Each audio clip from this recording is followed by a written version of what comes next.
Brought to you by V-Guard, co-powered by Sensodyne and Vimal. పలుకులలో Kesari. Associate sponsor UltraTech cement. గెలుపు కోసం వాళ్ళు కష్టపడుతున్నారు. వాళ్లను గెలిపించడం కోసం జగన్ కష్టపడుతున్నారు. జగన్ కోసం తాము సైతం అంటూ కొత్తగా వీళ్లు రంగంలోకి దిగారు. వైసీపీ కోసం విదేశాల నుంచి రెక్కలు కట్టుకుని వాలిపోయారు. త్రిశూల వ్యూహంతో ముందుకు సాగుతోంది వైసీపీ. అసలేంటి ఈ త్రిశూల వ్యూహం?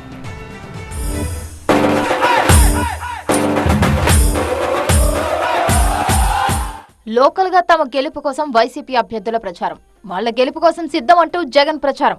జగన్ కోసం తామంతా సిద్ధమంటూ ఎన్ఆర్ఐల ప్రచారం. ఏపీ ఎన్నికల్లో గెలుపు కోసం వైసీపీ అభ్యర్థులు కష్టపడుతుంటే వాళ్లను గెలిపించడం కోసం కాలికి బలపం కట్టుకుని రాష్ట్రమంతటా సుడిగాలి ప్రచారం చేస్తున్నారు సీఎం జగన్. మొదట సిద్ధం, తర్వాత మేమంతా సిద్ధం అంటూ సభలు, బస్సు యాత్రలతో ప్రచారాన్ని హోరెత్తిస్తున్నారు జగన్. తాజాగా దేశ విదేశాల నుంచి వచ్చిన ఎన్ఆర్ఐలు మేము సైతం అంటూ వైసీపీ కోసం ప్రచారానికి సిద్ధమయ్యారు.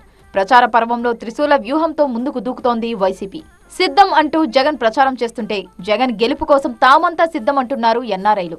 వైసీపీకి మద్దతుగా ఏపీలో ప్రచారం చేపడుతున్న ఎన్ఆర్ఐలు ఇవాల్టి నుంచి బస్సు యాత్రకు సంసిద్ధమయ్యారు.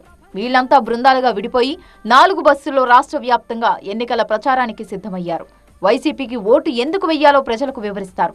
ఈ బస్సు యాత్రను సజ్జల ప్రారంభించారు. 3 నుంచి 3 బస్సులు బయలుదేరుతున్నాయి. రాష్ట్ర వ్యాప్తంగా వీలైనన్ని నియోజకవర్గాల్లో జగనన్న కోసం, వైఎస్ఆర్సీపీ గెలుపు కోసం, వైఎస్ఆర్సీపీ అభ్యర్థుల గెలుపు కోసం స్వచ్ఛందంగా వచ్చిన పార్టీ అభిమానులు జగన్మోహన్ రెడ్డి గారిని మళ్ళీ అత్యధిక మెజారిటీతో ఎందుకు ముఖ్యమంత్రిని చేయాలి, మళ్ళీ ఈ ప్రభుత్వమే ఎందుకు కావాలనడంలో వీళ్లకు మించి వివరించగలిగిన వాళ్ళు తక్కువగా ఉంటారని నేను అనుకుంటున్నాను. వైసీపీ గెలుపు కోసం కృషి చేస్తామంటున్నారు ఎన్ఆర్ఐలు. జగన్మోహన్ రెడ్డి గారు మరి 3వ తరగతి నుండి టోఫెల్ పెట్టడం కానివ్వండి, లేకపోతే వాళ్ళకి ఐబీ లాంటి సిలబస్ను ఇంట్రడ్యూస్ చేయడం కానివ్వండి, అంటే నాడు నేడు ద్వారా సుమారుగా 70,000 కోట్ల రూపాయలని మరి ఈరోజు ఆంధ్రప్రదేశ్ ప్రజలకి ఖర్చు పెట్టడం జరిగింది. సో మనిషికి కావాల్సింది విద్యా, వైద్యము. అభివృద్ధి చెందిన దేశాలతోటి ఆంధ్రప్రదేశ్ పోటీ పడుతుంది ఈరోజు జగన్మోహన్ రెడ్డి గారి నాయకత్వంలో. కాబట్టి ఆంధ్రప్రదేశ్ ప్రజలు మరొకసారి జగన్మోహన్ రెడ్డి ఎన్నుకోవాలని చెప్పేసి నేను ఒక ఎన్ఆర్ఐగా విజ్ఞప్తి చేస్తున్నాను. ఇక ప్రచారానికి 1 డే బ్రేక్ ఇచ్చిన జగన్ తాడేపల్లిలోని తన నివాసంలో ఇప్పటివరకు జరిగిన ప్రచారంపై సమీక్ష నిర్వహించారు.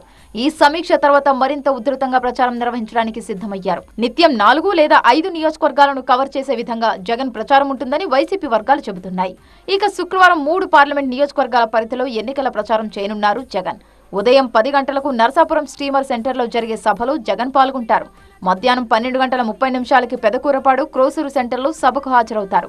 ఆ తర్వాత 3 గంటలకు కనిగిరి, పామూరు బస్టాండ్ దగ్గర జరిగే సభలో జగన్ పాల్గొంటారు. అటు వైసీపీ అభ్యర్థుల ప్రచార తీరు, ఇటు జగన్ సభల హోరు, మరోవైపు ఎన్ఆర్ఐల బస్సు యాత్రల జోరు. ఇలా త్రిశూల వ్యూహంతో వైసీపీ ముందుకు దూసుకువెళ్తోంది.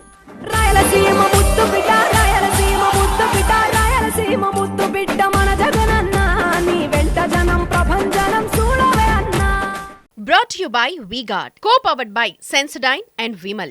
పలుకులలో Kesari. Associate sponsor UltraTech cement.